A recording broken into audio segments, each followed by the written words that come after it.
പ്രിയരെ, ചെന്ന ടൈഡിങ്സിന്റെ അടുത്ത ലക്കത്തിലേക്ക് ഏവർക്കും സ്വാഗതം.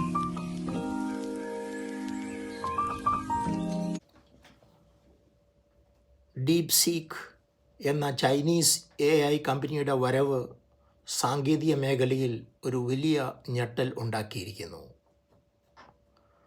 AI മേഖലയിൽ അമേരിക്കയ്ക്ക്, പ്രത്യേകിച്ച് ഓപ്പൺ AI എന്ന കമ്പനിയുടെ ഉടമസ്ഥതയിലുള്ള ChatGPTക്ക് ആധിപത്യം ഉണ്ടായിരുന്നു. ഈ ആധിപത്യമാണ് ഇപ്പോൾ വെല്ലുവിളിക്കപ്പെട്ടിരിക്കുന്നത്. കൃത്രിമ ബുദ്ധി, റോബോട്ടിക്സ് എന്നീ മേഖലകളിലുള്ള ഉണ്ടായിക്കൊണ്ടിരിക്കുന്ന മുന്നേറ്റങ്ങളെ കണക്കിലെടുത്ത് ഇപ്പോൾ നാം 4ാം വ്യവസായ വിപ്ലവത്തിലേക്ക് മുന്നേറിക്കൊണ്ടിരിക്കുകയാണ് എന്ന് ലോകത്തിലെ പല സാമ്പത്തിക വിദഗ്ധരും കണക്കാക്കുന്നു. ഈ മുന്നേറ്റത്തിൽ അമേരിക്കയ്ക്കുള്ള നേട്ടങ്ങളെ കണക്കിലെടുത്ത് ഈ വ്യവസായ വിപ്ലവവും നയിക്കുക അമേരിക്കയാണ് എന്ന ഒരു ധാരണയും ഉണ്ടായിരുന്നു. ഈ ധാരണയാണ് ഡീപ് സീക്കിൻ്റെ ഉത്ഭവം വെല്ലുവിളിച്ചിരിക്കുന്നത്. എന്തുകൊണ്ടാണ് ഇത് ഒരു ഗെയിം ചേഞ്ചർ ആകുന്നത്? ചൈന ഉയർന്ന തലത്തിലുള്ള സാങ്കേതിക കഴിവുകളുള്ള ആർട്ടിഫിഷ്യൽ ഇൻ്റലിജൻസ് വികസിപ്പിക്കും എന്നത് ഭയന്ന് അതിൽ കുത്തകയുള്ള അമേരിക്ക NVIDIA എന്ന കമ്പനിയുടെ ഉയർന്ന ശേഷിയിലുള്ള ചിപ്പുകൾ ചൈനയിലേക്ക് കയറ്റുമതി ചെയ്യുന്നതിനെ നിരോധിച്ചു. ഇത്തരമുള്ള നിരോധനത്തിലൂടെ ചൈനയുടെ ആർട്ടിഫിഷ്യൽ ഇൻ്റലിജൻസിലുള്ള പുരോഗതിയെ നിയന്ത്രിക്കാം എന്നായിരുന്നു ധാരണ. എന്നാൽ ഈ നിയന്ത്രണങ്ങളെയെല്ലാം മറികടന്ന് ചൈന ശേഷി കുറവുള്ള ചിപ്പുകൾ ഉപയോഗിച്ച് AI ഡെവലപ്പ് ചെയ്തിരിക്കുന്നു. US നിയന്ത്രണങ്ങൾക്ക് അവരോട് മത്സരിക്കുന്ന രാജ്യങ്ങളുടെ സാങ്കേതിക ഉയർച്ചയ്ക്ക് തടയിടാം എന്ന ധാരണ ഈ നേട്ടം ദുർബലപ്പെടുത്തിയിരിക്കുന്നു. ബൗദ്ധിക സ്വത്താണ് അമേരിക്കൻ മുതലാളിത്തത്തിൻ്റെ അടിത്തൂണുകളിലൊന്ന്. പേറ്റൻറ്റുകളും പകർപ്പവകാശങ്ങളും അഭിഭാഷകരുടെ ഒരു സൈന്യം നിലനിർത്തുന്നു. സാങ്കേതിക കണ്ടുപിടുത്തങ്ങൾ അവയുടെ ഉപജ്ഞാതാക്കൾക്ക് ഉടമസ്ഥ അവകാശവും ലാഭവും ഉറപ്പുവരുത്തുന്നു.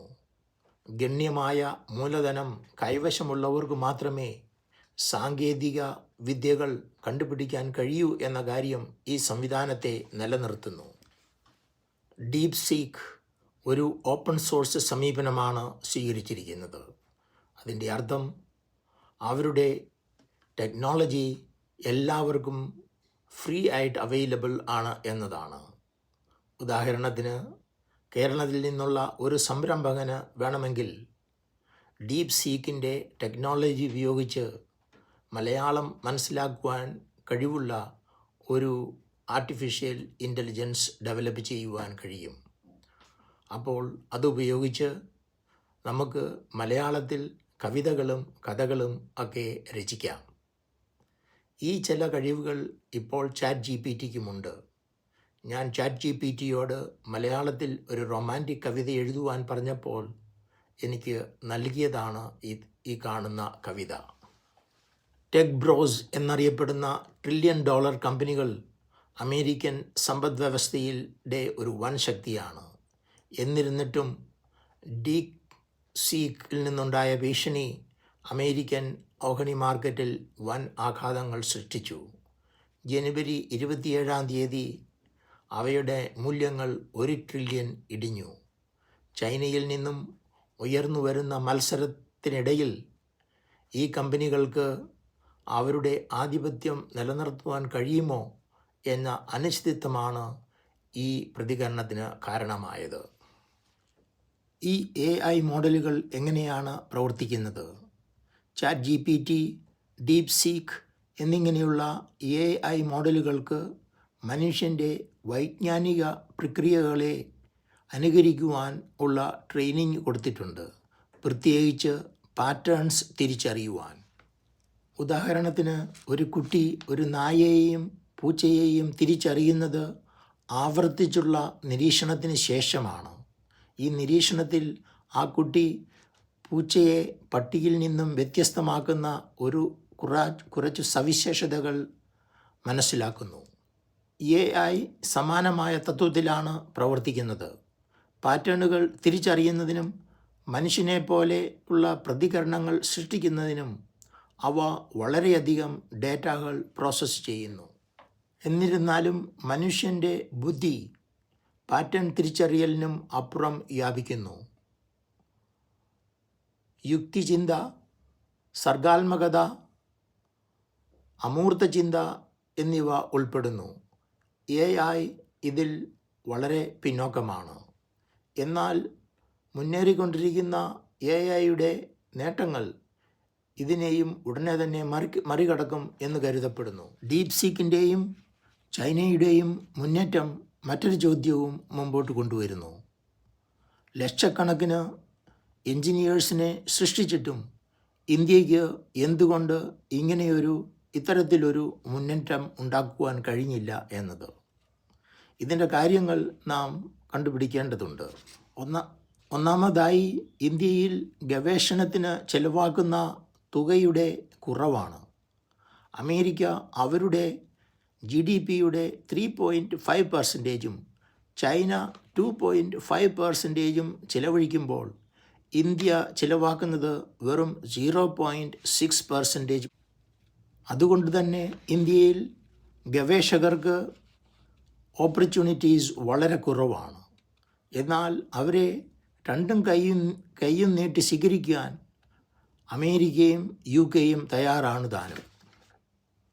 R&Dയുമായി ബന്ധപ്പെട്ട മറ്റൊരു ചോദ്യമാണ്, ആരാണ് ഗവേഷണത്തിന് മുൻകൈ എടുക്കേണ്ടത്?